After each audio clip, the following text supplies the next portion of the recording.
welcome back. Probably haven't heard a lot from us over the last few months, as you can imagine, and everybody else is feeling the same way. We've gone through a pandemic.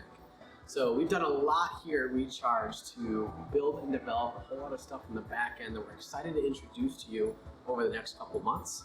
But we also want to show you what we've been doing in-house for our current members, and if you're looking to finally get out of the house and start entering back into a few more fitness and activity-related ventures for yourself. So we're going to go over a few basic things, and a lot of that has to do with the safety principles and knowledge we now have about the coronavirus.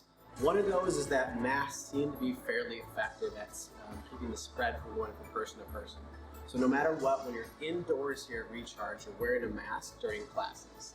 Yes, that makes workouts a little more difficult. It's a little bit frustrating at times, but luckily a community that we have of members right now has all agreed that that is the safest way to go, and they're okay with tolerating a little bit more discomfort in a workout with a mask, as long as they know everybody around them is safe. So masks are our number one priority for both our members and our coaches.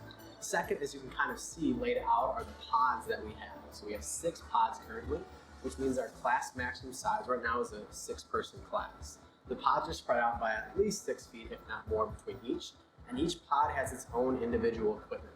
Now, as we learn more about the coronavirus, we know that it doesn't necessarily spread through touch as much as we thought it did back in March. So our principles still remain the same. Everything gets wiped down and clean. That was there in place before the coronavirus even started. But nonetheless, we feel like everybody feels a little more safe and a little bit better off for their workout if they have their own individual space and equipment to do so. Not to mention, when you're breathing heavy in a workout, it's nice not to have somebody right next to you kind of breathing on top of you. So the pods are the second aspect. And the third aspect kind of comes from what I like to call an analogy of the coronavirus to smoke.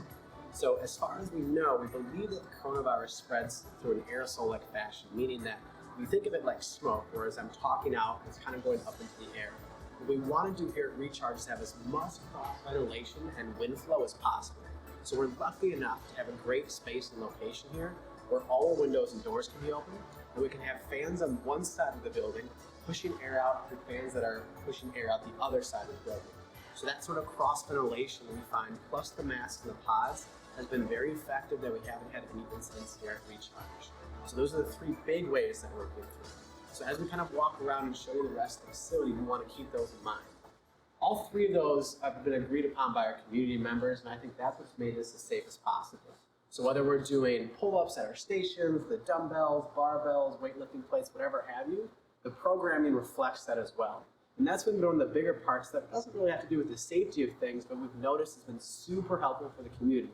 And that's get back into our cycles. So our cycles usually involve a test week, 10 weeks of programming, and then a retest week. As you can see by the blackboard here, we go through that. Now the programming, we started off easy because everybody was working extremely hard to get back into shape and getting back into things, so we eased them into it. But now that we have a routine, people are a little bit more acclimated to the masks, we find ourselves having the ability to get more into our physical fitness and training routine. So all the safety measurements are great, but I think what we've noticed the most part in our community is that the community can get back together and get back into routine, and that is so needed in a climate and a world right now where we have pandemics, we have politics, we have all these things going on that are forcing us to make decisions every day. When you come in here, we kind of have a plan for you. We can help you make those decisions. We can help you navigate all the stresses of life that might affect your training. So if the safety measures and the community and the routine seem to interest you, please reach out to us via any of our social media channels or our website. Try to get to know how you can do a month pathway. That's 3 one-on-ones with us as physical therapists and coaches, and then a trial through the group class experience. All during that time, you'll be able to navigate any aches or pains you've had pop up because of the pandemic, and you'll get a chance to kind of test out and see how you feel in terms of the group classes, both for safety and both how much you like or don't like the community. So give us a shout out, reach out to us, click on this video below or the links that you see so we can kind of get you started back into a routine, get set up with the community, and feel safe as you get back to movement and training.